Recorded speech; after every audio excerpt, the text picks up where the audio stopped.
Hey, what's going on, everybody? Today is 12/12/24, and you're listening, watching the Daily AI Show live. And today we're going to be talking to you all about how to use some of these new Canvas features that were just announced a couple of days ago as the 12 days of OpenAI has been going on. But specifically, we're going to teach you or show you and teach you. It's going to be kind of a demo day today about how to use and make Canvas work for you in these custom GPTs. Now, a lot of what we'll show today can also be used outside of custom GPT, so it's either way. But hopefully, this will inspire some ideas for you along the way. Now, just something to let you guys know: two things going on right now. Number one, if this is the first time you've ever seen us and you just got interested about Canvas and custom GPTs, hey, welcome. We're the Daily AI Show. There's 7 of us total. You'll usually see 4 or 5 of us on any given day. We do this every single weekday. We have not missed one in well over a year now. We're into like episode 354. So we've been doing this a bit. And you can find us, like I said, every weekday live, just like you are right now if you're watching us live. Otherwise, it's at 10 a.m. Eastern. You can catch the replays. Second thing that happens to be going on right now is that we are also doing our live reactions to the 12 days of OpenAI. So every day at about 1 p.m. Eastern, they're coming on weekdays. That is, they're coming on. Sometimes it's Sam Altman, sometimes it's other folks at OpenAI, and they're doing some sort of announcement. Yesterday was a little bit on the lighter side of things that we kind of already knew about, but then other days have been about, well, Canvas and Sora and O1 out of preview mode. And so there's been some big ones in there.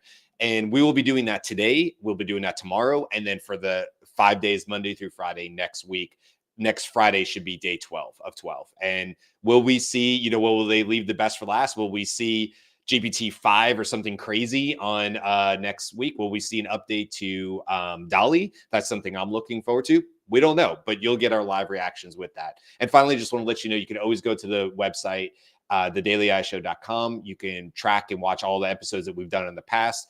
But you could also sign up for the newsletter. And that's a really, really great way to keep the conversation going beyond these live shows that we do. There's just more than we can fit, frankly. And sometimes we have deeper conversations that go beyond when we hit end live recording. And, we like to get those in. It's our way of sharing what's going on sometimes behind the scenes and the other conversations we, the DOS crew, are having outside of that. So that's all the stuff going on. Just want to make you aware of that because we do have a lot of new subscribers, followers coming off of the 12 days of OpenAI. We want to make sure you know who we are and what you can get from us. Okay, like I said today, first of all, we have Beth, Jimmy, and I'm Brian. So today, I know I have a few demos that I want to show you. A little bit of panic mode, as you might have seen that ChatGPT went down, and not just down a little bit, went down hard yesterday for several hours. I think the timestamp on the email I got that said everything was fixed was 1 a.m. Eastern. So it was down for a bit. And then I said this in the Slack channel that it's, when you say, oh, like, who's really using AI? Has it really reached adoption level? Are people using it daily? Yeah, wait for OpenAI to go down or ChatGPT to go down, and then watch quickly how Claude hits total maximum server limits, and you can't use it either. And I would imagine if I had gone to Meta or Gemini, I might have seen similar things on the free paid accounts. I literally couldn't use Claude on the free side because clearly ChatGPT was down and people just shifted. So it's an interesting thing, right? Like, are people using AI daily? Yes, because you can see the ripple effects when the largest player on the field, ChatGPT, goes down for several hours, and it took down Sora, APIs. I mean, it went down. So we're back up. I was able to create some GPTs this morning, so we are ready to go. Before we do that, Beth, Jimmy, you got anything to add as far as like your thoughts on Canvas? And obviously, I can share my screens here as well. I think Canvas amazing. I'm super excited about it. And I was just excited to be able to like add a document that I could interact with and not have to, like, the challenge for me is putting something within the large context window that I can work on into little pieces, because the large context window doesn't make the output context window larger. So it's still like needing to piece together a bunch of things. And I'm really excited about what Canvas can do. And when you start talking about the custom GPT thing, though, it's like, oh, damn, I hadn't even thought about that. Yeah. Like, this is awesome. Yep. It was definitely on my wish list. I think I even said it on our wish list show before we got Mhm. into the 12 days. And so I was really happy to see it. It seemed like such an obvious thing. Like we weren't asking for some net new technology that nobody had seen before. It's like we had custom GPTs, we had Canvas, and we just want to make a peanut butter and jelly sandwich. We got the peanut butter, we got the jelly. I just need somebody to go, what would be great if you smack this between two slices of bread, and like that's what I feel like we got. Uh, there is actually some additional things. We'll talk about the Python side of it, and that is net new. We didn't have that before, so that's super excited. What about you, Jimmy? Well, I like that this is one step closer to their what seems to be their overall strategy of having all of their components integrated. Hmm. So much to like Google's success with Google Workspace and things like that is having all of the features all interconnected. So not Yeah, having to leave the platform for some other feature. And I exactly. always like that because I wanna just go to one place, do everything that I need to, and then get the eventual output that I'm looking for. What I'm really hopeful for coming out of Canvas with the integration of custom GPTs is I can live more in the custom GPT because that's Yeah, that's the go-to when I want to look for some sort of repeatable process thing, yeah, right? So like we say, it's like, oh, are you going to do this more than 3 times? Oh, okay, well, make a custom GPT or make an automation of some sort. yeah. And so that was the first thing when they announced Canvas and custom GPT is like, well, they announced Sora. So I need a custom GPT to help me build Sora prompts. And now I can output it into Canvas and make edits. And on the flip side, add copy paste feature on the back end. Just saying, you don't Yeah, need to reinvent the wheel. OpenAI. Okay. yeah, All right. exactly. I'll leave it at Yeah. that. Yeah, there's some easy ones in there that are like some easy wins to do it. I think you're right about custom GPTs. I think people just need to see them more. They are getting more powerful. So on the one point you made, this is exciting to see from me as a prompt engineer, for lack of a better term. I mean, I'm a consultant, right? We all build, but I do write a lot. I do create a lot of custom GPTs. I have no idea how many I've made at this point between real deployed ones and just for funsies, like I kind of did today. Although one of them is kind of one I kind of want to make better. But I got excited about it when I did it. By the way, I'll share all three of the ones for anybody listening, anybody watching in the YouTube comments. I'll share these. I'll also put them in the newsletter later on. So if you want to go play with these, I'll make them all open to everybody. I'm totally fine with that if you want to play with them. But one thing I wanted to see, I Jimmy, is like in fact, making them available in the newsletter would be an awesome, awesome idea that's for true. if I you won't want do it access. on YouTube. You have to sign up for the newsletter to get the shareable links. Um, Exclusive content. Maybe we'll one see if will be that's true. available, but, we'll see. When I share the tab, I believe it doesn't leave the URL in there. So like, we'll see if that's true, because if you could see the URL, you technically could screen share and just grab it. We'll see. We'll see if I'm able to block that. And yes, it will be in the newsletter. Good point, Beth. My point to that was, really quick, by the way, welcome to Carl, who just joined us. My point to that, Jimmy, really quick before we dive into this, is that gets me excited that they did this, because it gives me hope that they intend to keep developing and making ChatGPTs or custom GPTs better. We saw what happened with plugins. I think it was the right thing, by the way. They got bloated or whatever. And so there was this, I think Carl and I were talking about it, or maybe on the show, and this idea of like, ugh, as they move into these agents thing, are custom GPTs going to go by the wayside, or are they the path towards agents? And I still don't know the answer to that, but this is at least, this gives me hope that they're like, no, no, no, this is something we're still spending time making better, whether it was an easy fix for them and they thought, why not?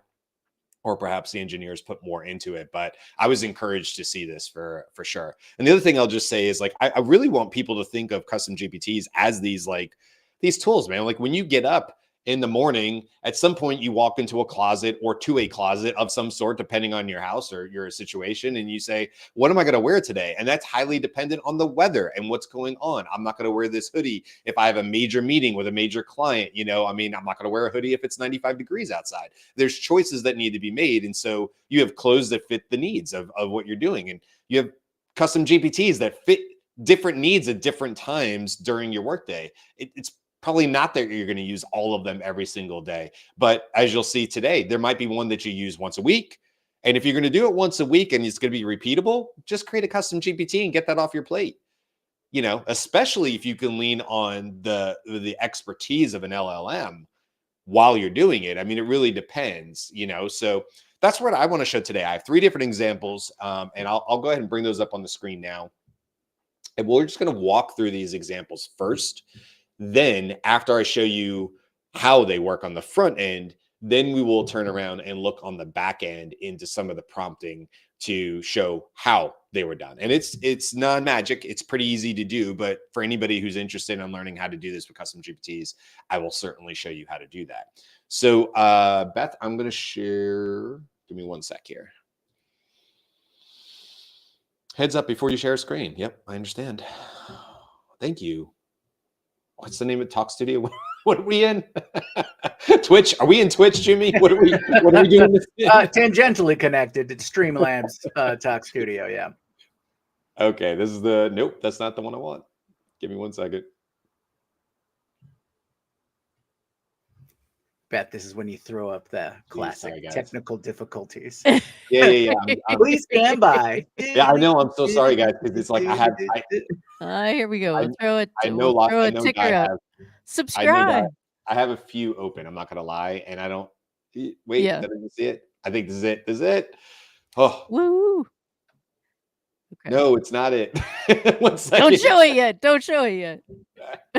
Okay. Talks amongst yourselves. I'll give you a topic, like the old SNL sites. Let me just find it really quick because it's in Explorer or whatever the hell they call this now for Microsoft, and it's not showing me the screen. So just give me one sec.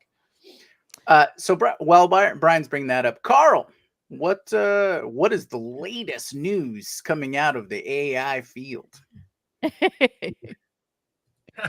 Latest news? I don't have any breaking news this time. No breaking news today? No breaking news today. I think all the breaking news was kind of yesterday. That was just really neat to have that they just broke it exactly at that time that we were. Yeah, that was pretty good. Right. Okay. So, there we go. In the chat, we were talking about OpenAI committing to the needing to cut Google out of the headlines. So going down really did take out the air from their sails. Just turn it off and on again, and there we go. You'll get all the attention you need. All righty. Okay, sorry about that, guys. So it was sharing the other window, and I was clicking around trying to find the right tab, but you can't find the right tab in Chrome if it's not in Chrome. you gotta pick a window, and I F11'd it to get the URL out of it as well, so that way we can preserve our newsletter reveal. So we are all good to go. Thank you for the delay there. Sorry about the delay there. Okay, so this is one example, and we'll move through these fairly quickly. I have some cut and paste that I can put in to kind of move these along. This is one example of how you might use Canvas in a custom GPT. This is a sales example. So it's an email writer. Now, don't come at me on those are poor emails. That's not why I created this. I didn't go down that route and create, the best emails ever. I did it to show how this would integrate with Canvas. So I always like to have a ready to start or something that prompts the user to get going. So we'll just hit that really quick. So that's the button. I'm ready to start. Yep, yeah. I'm ready to start. And it's already like, do you already have some specific details? So in this particular case, what we're going to do is we're going to upload this file that has some names, contacts. So we did not see a change in the state of I'm ready to start. I'm still looking at an empty submission screen. And if you're a longtime fan of the Daily AI Show, you know that our live demos sometimes have gremlins, but it's worth it. Well, that's interesting. So give me one more second and we'll try this one more time. Because I think it's like the inverse tech demo rule or something like that. Right.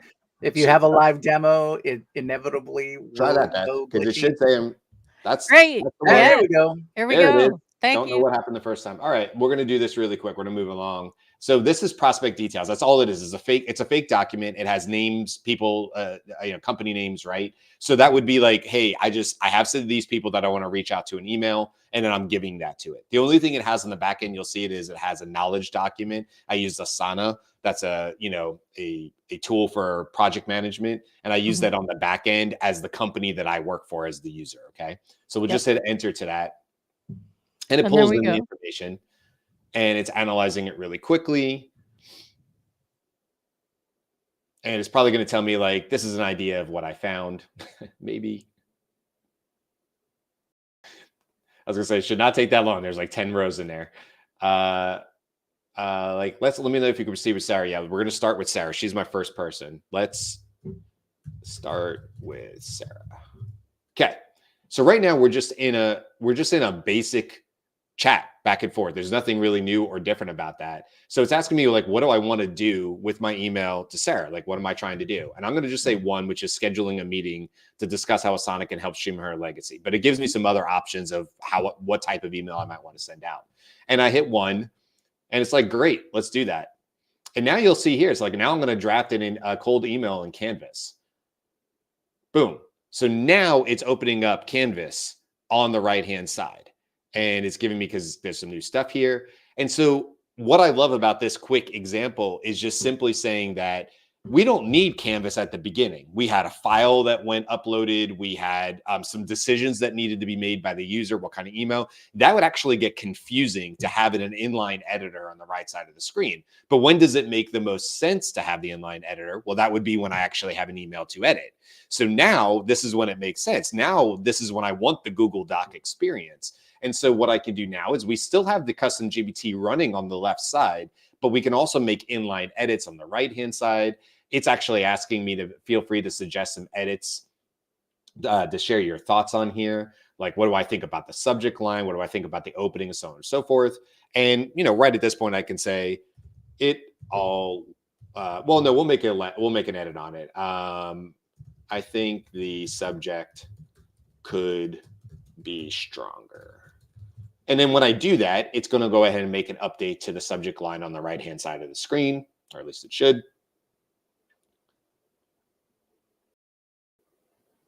Little slow with the share, man.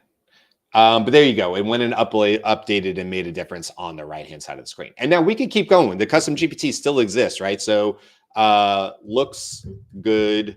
Let's continue. And what I'm saying basically there is like, hey, I know there's more that this custom GPT does for me. There's more tasks at hand. So if I'm good, it'll just keep what's going on the right-hand side of the screen. And it's like, great, the draft is shaping up well. Here's what we can do next. And I'm like, yeah, let's do number one. One sounds good. And which is some A/B variation testing on it. And now you're going to see it update again on the canvas. So this is one example of how you can use it. And we'll show you here in a second how to get it to kick in Canvas at the time you want it to on there. So now we have some subject line variations and so on and so forth. It's running some more subject lines in there. And there we go. Okay, so there's example number one. And we're getting some updates here on the left-hand side saying what happened. And of course, at any time, I could also just come straight to this subject line. I don't have to do it on the left. I could just do inline editing. I could change it myself and just quite literally replace it, delete and replace. That's nice. But I can also just go right here and say, you know, make it stronger, right? That's the same as writing it on the left-hand side, but it's just giving me the option to do it directly in the thing. And it's going to highlight it and then it's going to fix it. So easy, right? Okay.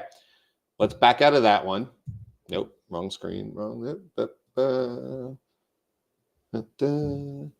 right. This is the second one. This is a ChatGPT, our custom GPT I called It's To-Doable. And so what I wanted to demo in this one is that you can have you can create a custom GPT to make you a smart to-do list. You don't have to just do the old school, like this is my to-do list on a, you know, notebook or a scratch piece of paper or whatever. You have the power of the LLMs behind you. Have it help you work through your day, especially when you mess up. And I'll show you some examples here. So for this one, wrong screen. There we go. For this one, it's going to do the same thing. I'm ready to begin. Great. Let's start. So right now it's like, what's on your mind today? What do you want to do? Do you have pressing deadlines? It's asking me questions about what's on my to-do list for today or this week or whatever. Now, I will point out, you could go into voice mode here and just speak your to-do list. Let's see. I want to work on this. I have that. Oh, wait, no, that's not really that important. I want to work on this over there. That's totally fine. And then you would just come back out of voice mode to keep this going and it'll work just fine. For us, though, we're going to use if I can find it.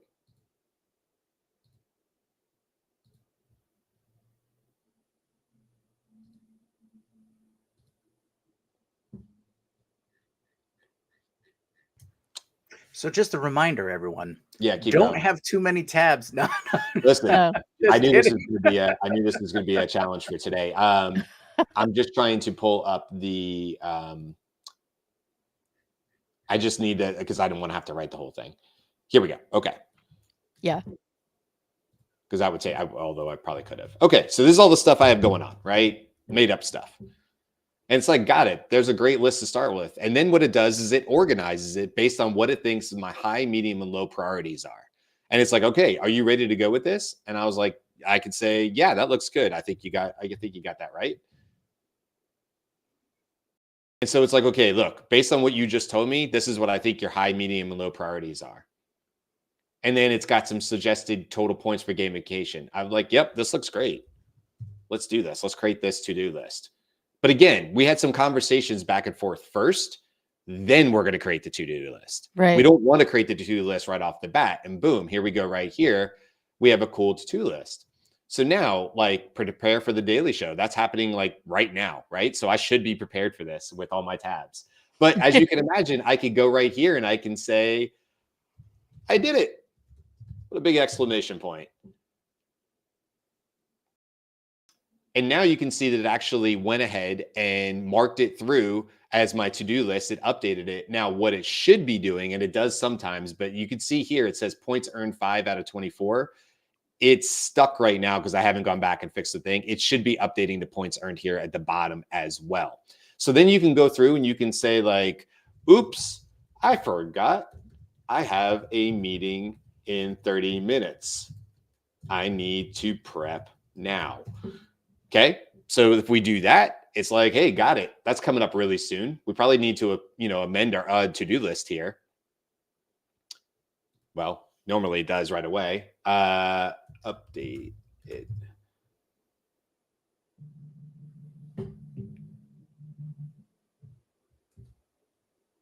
All right, so it's saying 1:30 p.m., but it must have messed up on it. When I did it the last time, it put it, and it was like, yeah, this is a high priority because it's happening in 30 minutes, right? So it understood on there. So it messed up a little bit on that one. But you can see what I mean here. You can say it like earlier I said, I messed up and did my tonal workout now. Now I'm feeling stressed about the rest of my list. Help me. Right. And so you can work back and forth with this to-do list to do that. And so what I love about this is that this is just sort of a fun way. It's like, hey, yeah, you just completed that tonal workout. That was not a high priority thing. And it's like, hey, let's refocus. You got some points, but let's refocus this. You have some deep breath, take a minute to regroup. Immediate priorities. Like, we need to focus here. After the meeting, we'll tackle the SOW as it's overdue. All right, so this is just a fun way that you can gamify and work with a to-do list to have some fun with it. You can do lots of things here. You can say, hey, give me some motivational quotes to help me going. Put a motivational quote at the top. You could just hard code that right into the custom GPT. All sorts of different ways to do a fun one. This one's actually a really cool use case. So we're going to leave this one really quick and go to our final one, which is, hey, I'm a Python newbie. And so this one, I don't even have really something prepped for, but one of the new releases for Canvas is that it can write Python and run it inside of Canvas, but we can also do that inside of CustomGPT. So, okay, yeah, I want to create a program for number 3, a random motivational quote generator. Let's do that. And we'll give them a 5-star since ChatGPT is up and running. So now it's going to tell me what some of the steps are. And it's giving me some of the prompt Python that I want to do. And it's like, can you come up with a few motivational quotes? And I'm going to just say, help me out here, because I don't know. No problem. Here's a few motivational quotes we can start with. It's updating the Python for me. And after this, it should be pulling this into Canvas. And I'm surprised it didn't pull it into Canvas already. Once we're ready, move the next step. I'm just gonna say I'm ready. Maybe it's the next step here.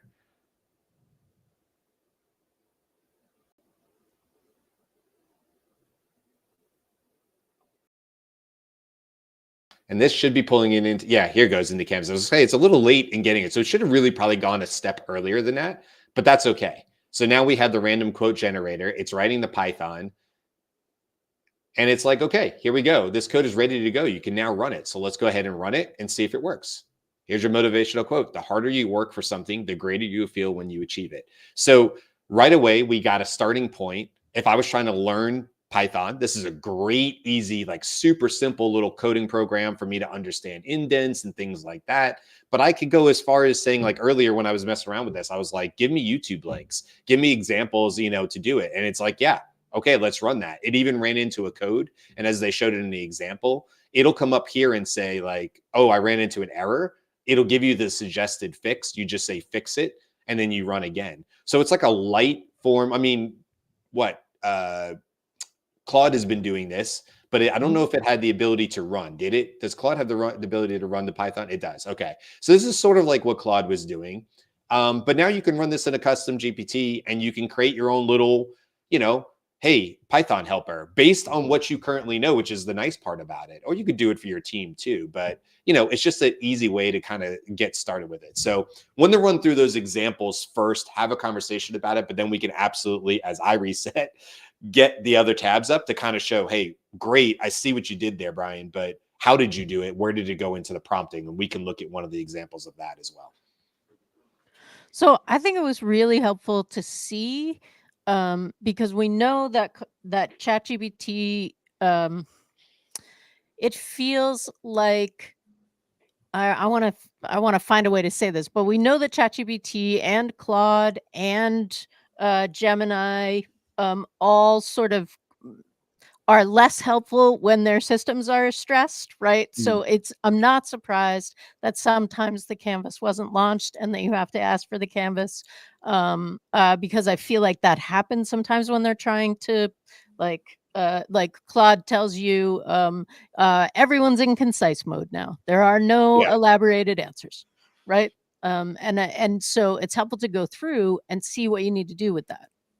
And you can just ask for the Canvas and move forward. Yeah. And, you know, I thought I was about to, on that Python one, have to ask for Canvas to open, but it looks to me that it probably just needed to be generated a little earlier. I think what it was doing, and it's not wrong, it's just the custom GPT was like, it was showing me the code in more of a helpful tone, which is, to be fair, kind of the way that custom GPT was supposed to be helpful, not just do it for me, but teach me along the way.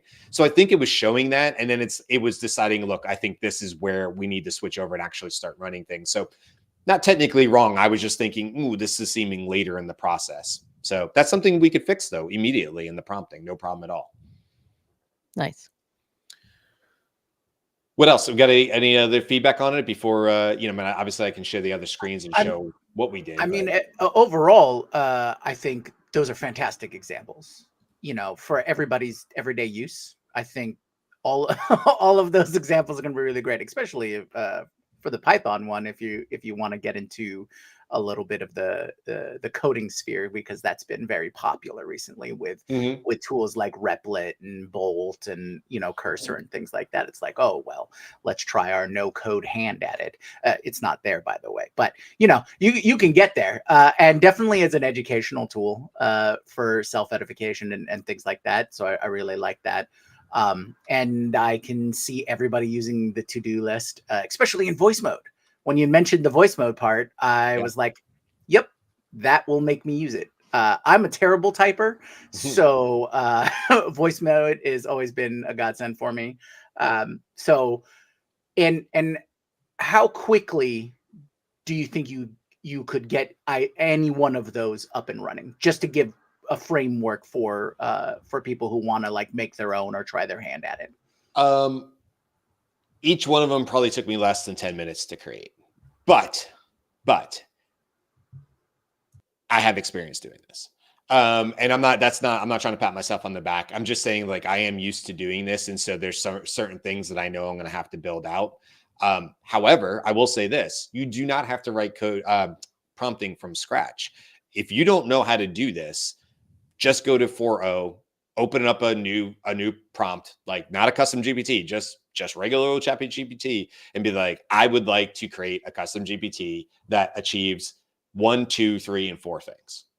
help me write a prompt that's going to open Canvas at the right time. And I can tell you when that's going to be. So this is just you having a conversation. You could do this in voice mode too, by the way. This is what I'm thinking. This is what I want to create. Now you can do this from the create side of when you create a custom GPT. My suggestion would be though, don't do that. Don't actually just work on a regular old ChatGPT prompt with maybe voice mode if you want to. Work it out back and forth with your partner, your AI partner, about what it is you want to achieve.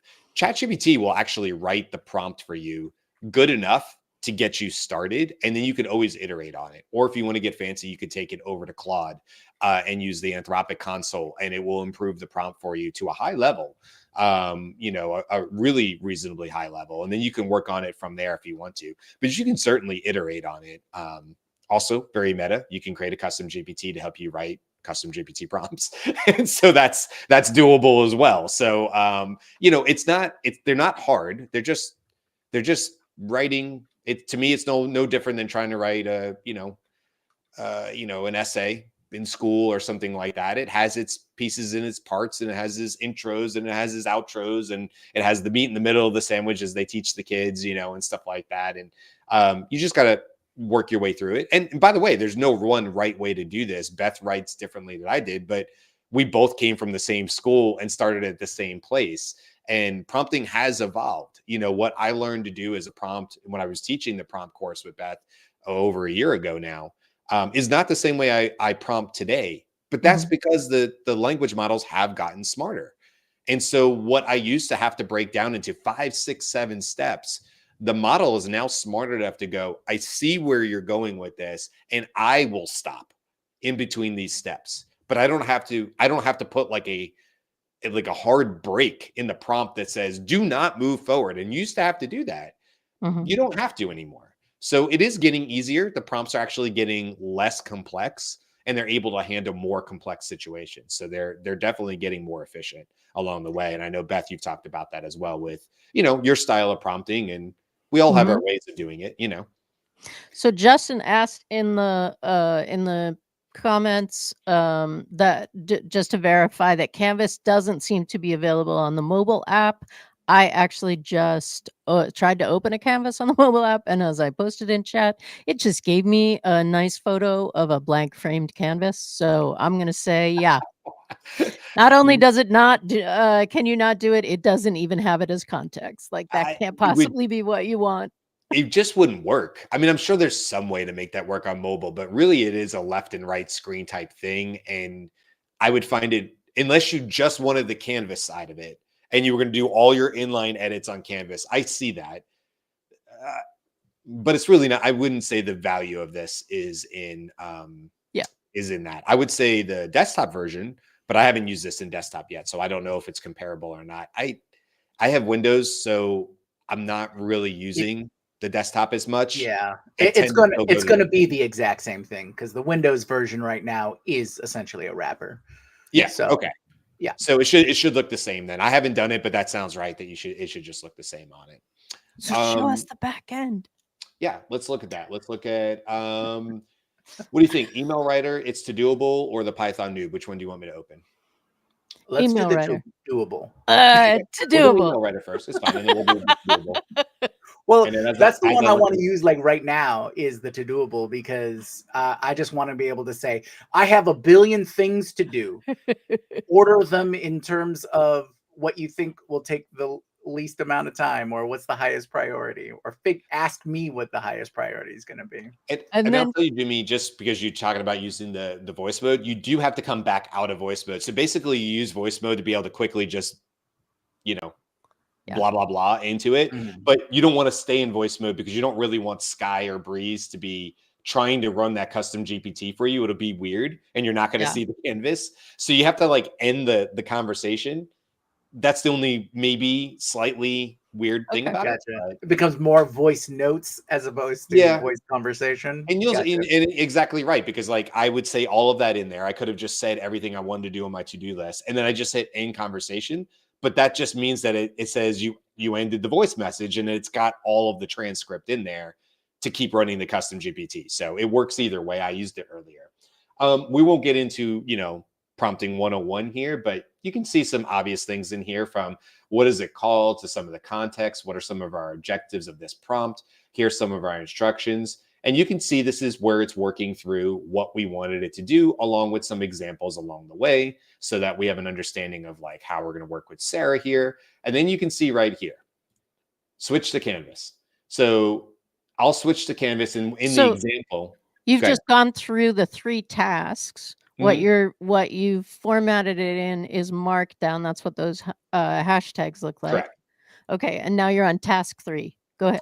Correct. And this is exactly what's happening for the user. Task 1 is we grab the data. Task 2 is that we had a conversation with ChatGPT about, is this the right data? Are we good to move it? And also, who do you want to move forward with? There's a lot of names on this list. And we said Sarah when we did our user. And then after that, there's like some starting points, like what kind of email did we want to write? That's right Yeah. here. Like, what are some ways that we might want to write an email? And we could expand on that if we had like 6 other options, right? That wouldn't matter. And then after that, that's a natural place where you go, it sounds like we're ready to start writing. And that's when we want Canvas to open. So you can see that. Switch to Canvas here. And then in here, in the explanation, and this is a nice little tip, when you're doing your explaining and you're putting it in quotes, you're basically forcing ChatGPT to say that. Not forcing, but it's a good way to do it. And when ChatGPT says that, well, that becomes something that is now in the history of the chat. So it's you're actually getting ChatGPT to say, I'll switch to Canvas. That's a good thing. You wanted to do that. I'm not saying it's necessary, but it's a great way to kind of force the issue inside a prompt. And so even in the steps, open Canvas for drafting. So 3 different places. And if I'm not mistaken, even up in the objectives, we also have it talking about opening Canvas. So we've hit this from 6 different locations. We also, though, don't forget, we need to turn on Canvas down here in capabilities.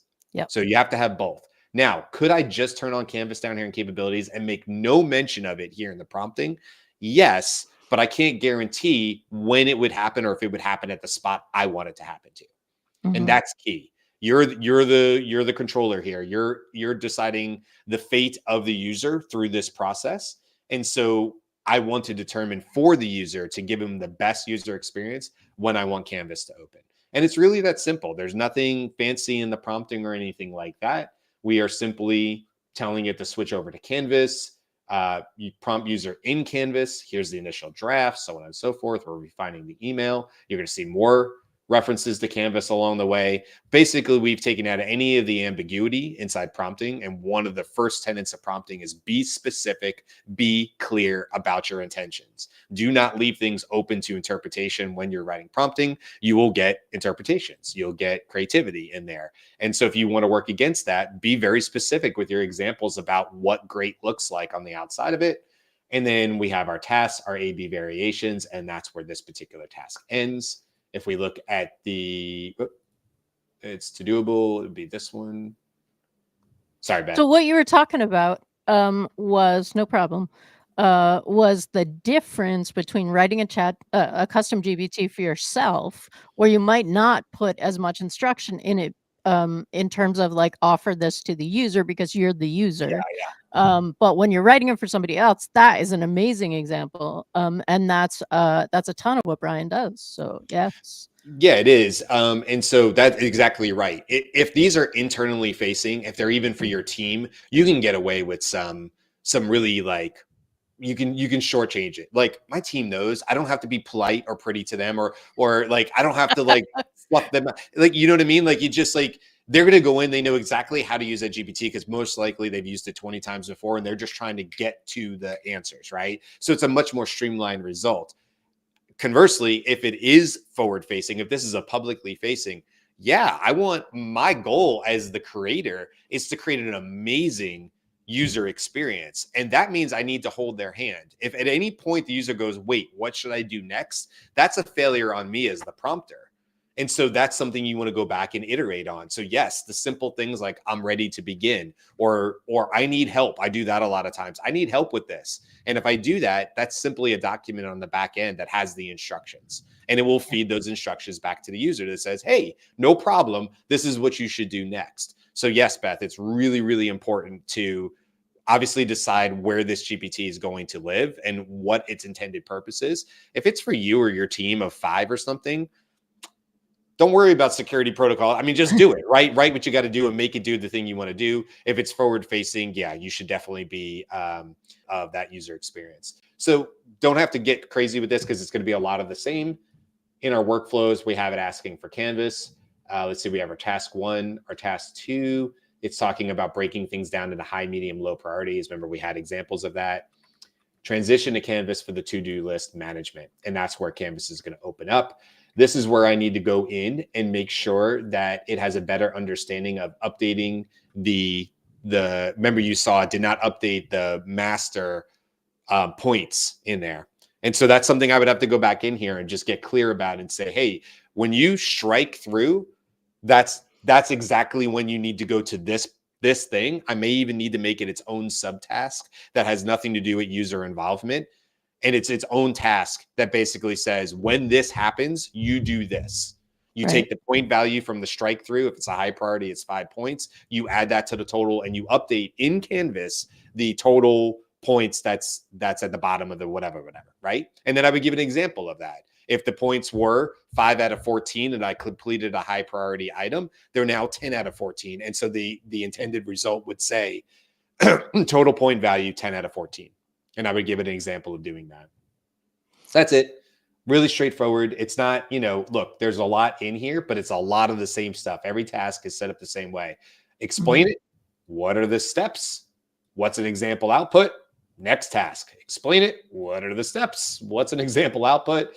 And then this is what it should ultimately look like. And then I like to do this. Not everybody feels like they need to do this. I like some final instructions for the GPT, just because as far as I know, prompting still has a recency bias, which means that the last thing it reads is the first thing that's going to look at, or the last thing you write is the first thing it's going to look at. To my knowledge, that has not changed. And so I like to remind a custom GPT at the very end to say, this is what's important. This is your overarching rules and goals. Focus here, pay attention here, whatever. This is what you're trying to achieve. And so I like to put that in as final instructions in there. Nice. And of course, the Python newbie would look exactly the same, by the way. We don't need to look at that one. Nice. And as to the recency bias, that was something that Andy brought. Well, we learned in the prompting course, but also Rachel taught me that. Andy brought Andy brought the research paper that said you can write the instructions twice and it does it better, right? Like you can literally just double stuff, and I don't know, maybe it takes it as important. I tend to have a first thing that I double at the end for the same reason, so that it gets that emphasis. Yeah, and I'll just to add on that. If these instructions don't fit in this context window, which often happens, my instructions go longer than the provided context window, which means they're moving. It's a safer way too, by the way, to put your instructions in a uploaded document. It's annoying as hell to update, but it's the safer way to do it. Safer meaning it can't be hacked. I still put in security protocols into the prompting to ensure that it will not read out any of the documents. It shouldn't anyway, but I still add things to it. There's some trade-offs to that. Anyway, I won't get into that. Like the instructions in this context window work better. Once you move them to a document, you're going to start running into trouble, but you can do bigger prompting. So my point, what I was going to say to that is if I do that and I put my prompting in a side document in an uploaded file, then to your point, Beth, I will repeat the instructions in the context window. It's the only thing that's there. It's like 7 lines. But basically what it's saying is, what happens if I say I'm ready to begin? What happens if I say I don't know what the hell I'm supposed to do? And what do I do and so what you're saying is, like, when the user says I'm ready to begin, go research and analyze the document and start at task 1. Right. And go to readytobegin.txt or go to instructions. Yeah. Exactly. Point them directly to the file and the line in the file, which is why Markdown is a really great way to do that, because it's really easy for ChatGPT to go in there and look and break things up and go, oh, task 1, that's where he wants me to focus right now. But it's tricky. So there's a question about, so normally when you're working with custom GPTs, you can add another custom GPT and bring it to the conversation. Can you do that with Canvas? Because there was a little bit of disagreement in what I was reading with some people on Reddit talking about whether you could add it or not. And it definitely seemed like when they opened this up, it was functional, but maybe not entirely functional. So it may be that you can add it now. I don't know. I'm trying right now. So what I'm doing is I'm just going back to the to doable. It's to doable that I had, and I'm Mhm. calling the email writer, which it's going to Yeah. be very weird because it has nothing to do with this. Maybe one of your list items is Uh, having to write a sales email. make my 3 medium priority list items into an Live research. email I can send. All right, let's see what happens. So I did call I called the other custom GPT in the it's to doable.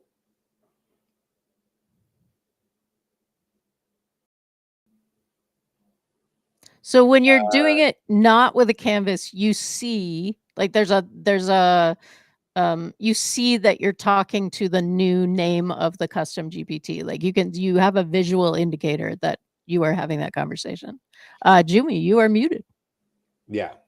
Can we see this process? Yeah, it worked. It's weird, but Oh. it worked and pulled up in a new part of the canvas. So let me just Oh, that is awesome. let's find out what window this is. And the reason that I asked and in that context is that another way of dealing with really long prompts is to split them up into multiple custom GPTs if you can invite them to the conversation. That is fantastic.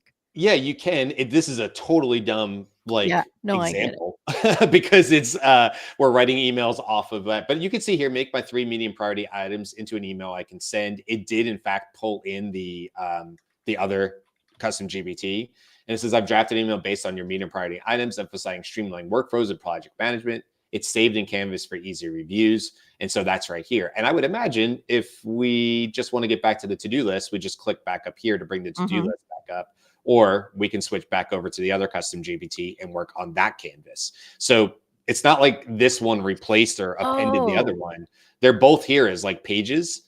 But the only way I know to do that, nope, that's copy. The only way I would know to do that is to go back to where you initially created the first canvas. And then you would work on that. And then you would come back down here and switch over to your new custom GPT. So again, poor example because you probably would never use these two together. But to your point, Beth, sure, you could write your to-do list, then say, I want to further brainstorm how I'm going to get to-do list number 1 done, and then have created a brainstorming custom GPT that just goes off on a tangent on just that one item and helps you get through it so you can get it off your to-do list. You would go back to the initial canvas and say done. Okay. So you could work it that way. So it's a little yes and a little no. So you can't invite another custom GPT to edit the first custom GPT's canvas, but you could copy the first custom GPT's canvas and work on it with a second custom GPT.